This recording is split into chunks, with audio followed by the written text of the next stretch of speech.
بسم اللہ الرحمن الرحیم رب اشرح لی صدری ویسر لی امری واحلل عقدۃ من لسانی یفقہوا قولی۔ السلام علیکم ورحمۃ اللہ وبرکاتہ۔ ناظرین، اطلاعات یہ ہیں کہ شیخ رشید کو بھی فتح کر لیا گیا ہے۔ صحافت کے نام پہ دھبے نے ان کا بھی انٹرویو ریکارڈ کر لیا ہے۔ ایک بندہ غائب کیا جاتا ہے، اس کو ڈرایا جاتا ہے، دھمکایا جاتا ہے، اس کو فزیکل اور مینٹل ٹارچر کیا جاتا ہے، اور یہ مسلسل چل رہا ہے۔ میں شیخ رشید کی بات نہیں کر رہا۔ اور اس کے بعد اس کو لا کے یا پریس کانفرنس کے لیے بٹھا دیا جاتا ہے، یا کسی اور پارٹی میں شامل کروایا جاتا ہے، یا سیدھی سیدھی اس کو میڈیا پہ لے آتے ہیں۔ ناظرین، یہ سلسلہ پاکستانی عوام کے دلوں میں ایسے نفرت کے بیج بو رہا ہے کہ کرنے والوں کو ابھی سمجھ نہیں آ رہا، لیکن جو فصل ابھی بو رہے ہیں، یقین مانے جب یہ کاٹنے کا وقت آئے گا نا تو سب پچھتائیں گے، ون ٹو آل سب پچھتائیں گے جو کیا جا رہا ہے۔ اب شیخ رشید کا انٹرویو کس کے حصے میں آیا ہے؟ کچھ نام ہے، میں لینا ضروری نہیں سمجھتا۔ ان میں سے ایک نام ہے ٹاؤٹ اعظم، آج کل وہ بنا ہوا ہے، بہت بڑھ کے بڑکیں بھی مارتا ہے، باتیں بھی کرتا ہے، اور زیادہ تر ویسے میڈیا پہ ٹاؤٹ ہی ہیں۔ تو کیا آپ کسی کو ہم کہیں گے یہ ٹاؤٹ ہے اور یہ نہیں ہے؟ زیادہ تر ٹاؤٹ ہی ہیں۔ آپ دیکھتے ہیں کہ شیخ رشید سے عمران خان کے اوپر کتنے الزامات لگوائے جائیں گے۔ یہ بھی دیکھنا ہے کہ کیا شیخ رشید کو بھی عمران خان کے خلاف کسی کیس میں گواہ بنایا جائے گا، کیا ان کا بھی 164 کا 161 کا کوئی بیان لیا گیا ہے۔ یہ سب کچھ سامنے آ جائے گا، لیکن بہت جلد یہ انٹرویو بھی نشر ہونے جا رہا ہے۔ جو اب تک کی اطلاعات ہیں، عمران خان کو جب آج پتا چلا کہ نواز شریف کو ہاتھوں ہاتھ عدالتیں ضمانتیں دے رہی ہیں، تو عمران خان کا بس یہی کہنا تھا کہ یہ سب لنڈن پلان کا حصہ ہے۔ لنڈن پلان جس کے بارے میں عمران خان قوم کو تقریباً 6 ماہ مسلسل بتاتے رہے، ہر روز اپنے خطاب میں بتاتے رہے۔ قوم کو یہ پلان ازبر ہو چکا ہے۔ قوم کی قسمت کا فیصلہ بند کمروں میں بیٹھ کے ایک مجرم بھگوڑے کے ساتھ کیا گیا۔ اس کا آغاز 2019 میں ہوا، ایک ڈیل ہوئی۔ یہ ڈیل اتنی لمبی تھی کہ اگر میں آپ کو بتانا شروع کروں تو آپ کو یقین نہیں آئے گا۔ اتنی لمبی پلاننگ بھی کوئی کر سکتا ہے؟ اس حد تک بھی کوئی جا سکتا ہے کہ ایک تقرری، بیچ میں ایک اور تقرری، اور بعد میں آپ نے میری تقرری کرنی ہے، اس کے بدلے میں آپ کو ہر طرح کی سپورٹ دوں گا۔ اور عمران خان کے خلاف سارا پروپیگنڈا کن چینلز نے چلایا، کن لوگوں نے چلایا، اس پر بھی آپ غور کریں گے تو آپ کو ساری کہانی سمجھ آ جائے گی کہ کس نے بہت ہی ٹھنڈا کر کے کھایا ہے۔ اور جو ریونج ہے، کہتے ہیں کہ revenge is a dish best served cold. اس بندے نے، جس کا میں ذکر کر رہا ہوں، اور آپ کو پتہ ہے میں کس کا ذکر کر رہا ہوں، بہت ہی ٹھنڈے طریقے سے اپنا بدلہ اور انتقام لیا ہے۔ اس کے لیے اس نے ہر اس بندے سے ڈیل کی ہے، ہر اس بندے کے ساتھ گٹھ جوڑ کیا ہے جو بھی عمران خان مخالف تھا، الٹیمیٹ ریونج لینے کے لیے۔ اور اس وقت اس سسٹم میں تقریباً سارے وہ لوگ ہیں جو عمران خان سے صرف بدلہ لینا چاہتے ہیں۔ نہ ان کا آئین سے کوئی تعلق ہے، نہ قانون سے کوئی تعلق ہے، نہ پاکستان کی قومی سلامتی سے ان کا کوئی تعلق ہے۔ وہ صرف ون پوائنٹ ایجنڈا پر ہے کہ عمران خان سے ہم نے بدلہ لینا ہے۔ تو عمران خان نے جب یہ سنا تو انہوں نے یہی کہا کہ دیکھ لیں، جب قانون ختم ہو جاتا ہے تو پھر یہی رہ جاتا ہے۔ اور اب جو ہو رہا ہے، عمران خان قوم کے لیے، ملک کے لیے بہت پریشان ہے۔ وہ بندہ اپنے لیے پریشان نہیں ہے، اس کو نظر آ رہا ہے، کیونکہ ہم 6ویں گیئر میں ڈل چکے ہیں اور ہم فل سپیڈ سے تباہی کی طرف جا رہے ہیں، اور کوئی روکنے والا نہیں ہے۔ ہماری بریکیں بھی فیل کر دی گئی ہیں، بریک آئل بھی ختم کر دیا گیا ہے، اور ہمیں کہا جا رہا ہے کہ یہ جو رستہ ہے اسی پر ہم تیز دوڑتے چلے جائیں گے اور کوئی ہمیں روکنے کی کوشش نہ کرے۔ ناظرین، جہاں خیبر پختونخوا میں ہائی کورٹ نے کچھ تھوڑی سی تپڑ دکھائی تھی اور وہ سٹینڈ لیا تھا، اس کو بھی سپریم کورٹ میں قاضی گروپ کے جج نے ختم کر دیا ہے۔ اس کے بعد علی امین گنڈا پور کے گھر پہ پھر سے چھاپا مارا گیا ہے، اور خیبر پختونخوا میں مزید چھاپے شروع ہو گئے ہیں۔ فوراً پولیس کو فوراً، جیسے پاگل کتے کو کھول نہیں دیا جاتا، اس طرح کھول دیا گیا پاکستانیوں کے اوپر۔ وہ پھر پنجاب پولیس ہو یا کوئی بھی پولیس ہو، پورے ملک میں استعمال کیا جا رہا ہے، بے ایمانہ استعمال کیا جا رہا ہے پولیس کا۔ اب دیکھتے ہیں علی امین گنڈا پور کے حوالے سے خبریں یہ ہیں کہ ان کو آفر کی گئی ہیں کہ اگر آپ عمران خان کے مخالف ہو جائیں تو آپ کو خیبر پختونخوا میں نئی پارٹی جس میں آپ شامل ہوں گے اس کی صدارت دے دی جائے گی، اور سارا کنٹرول آپ کے پاس ہوگا خیبر پختونخوا کا۔ دیکھتے ہیں کہ اب علی امین گنڈا پور کے گھر جو چھاپے ہیں اور ان کو اغوا کر کے، ظاہر ہے کہ اغوا کیا تو تشدد کریں گے، الٹا لٹکائیں گے، ماریں گے، ذہنی تشدد کریں گے، فیملی کو جان سے مارنے کا کہیں گے، ہزار رستے ہوتے ہیں، توڑ لیں گے۔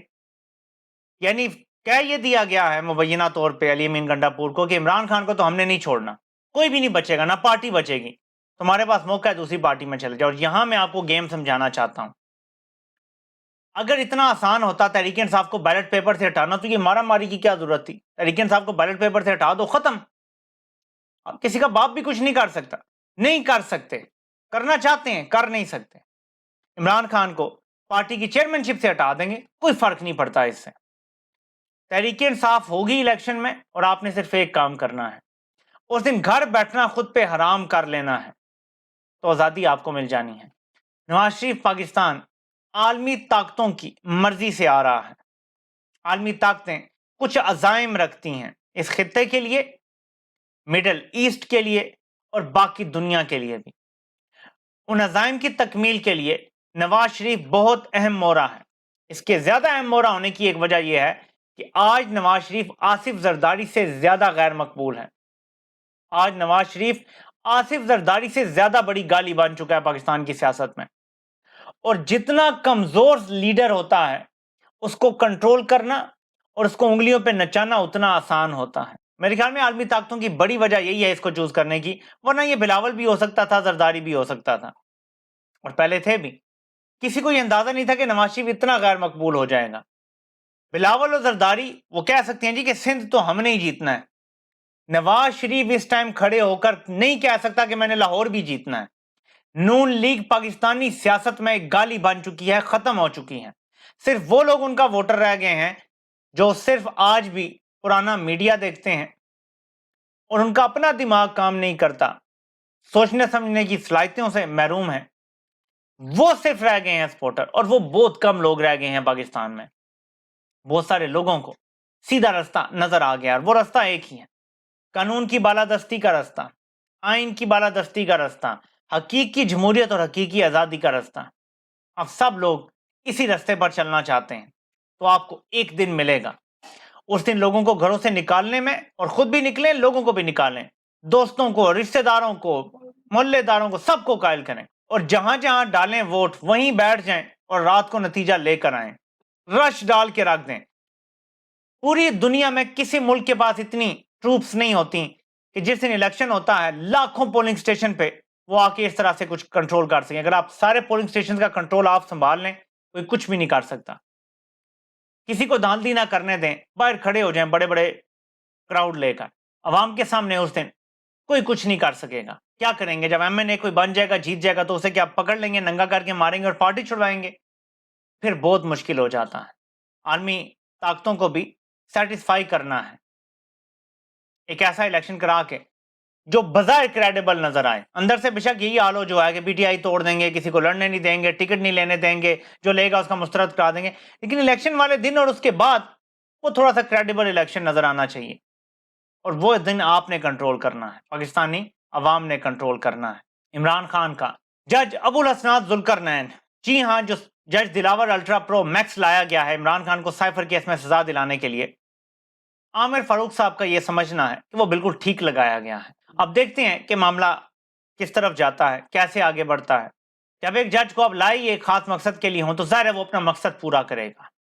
उसने इमरान खान को सजा देनी है, 2 साल देनी है, 14 साल देनी है, क्या करना है ये आपको पता चल जाएगा, लेकिन सजा देनी है, उसको लाया इसीलिए गया है। और सजा भी जनवरी या फरवरी अगर इलेक्शन होते हैं तो उनसे पहले देनी है।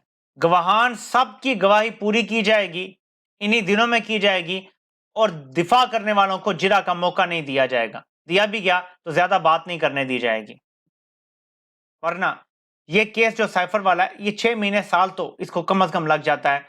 नए गवाहान बुलाए जा सकते हैं, यहां तक कि जनरल बाजवा को भी बुलाया जा सकता है। ये बहुत अहम नुक्ता है।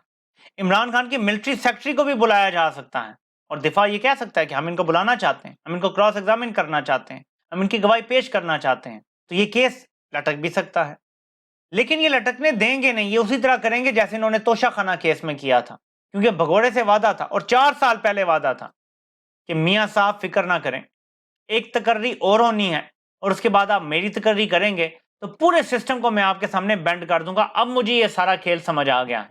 यह सिलसिला 2019 में शुरू हुआ था। आप इन तारीखों पे जब नजर दौड़ाएंगे और गौर करेंगे तो आपको सारा खेल समझ आ जाएगा। आपसे इंशाल्लाह फिर मुलाकात होती है। अल्लाह पाक आप सबका हामी नासिर हो। आप सबके सुनने का बहुत बहुत शुक्रिया।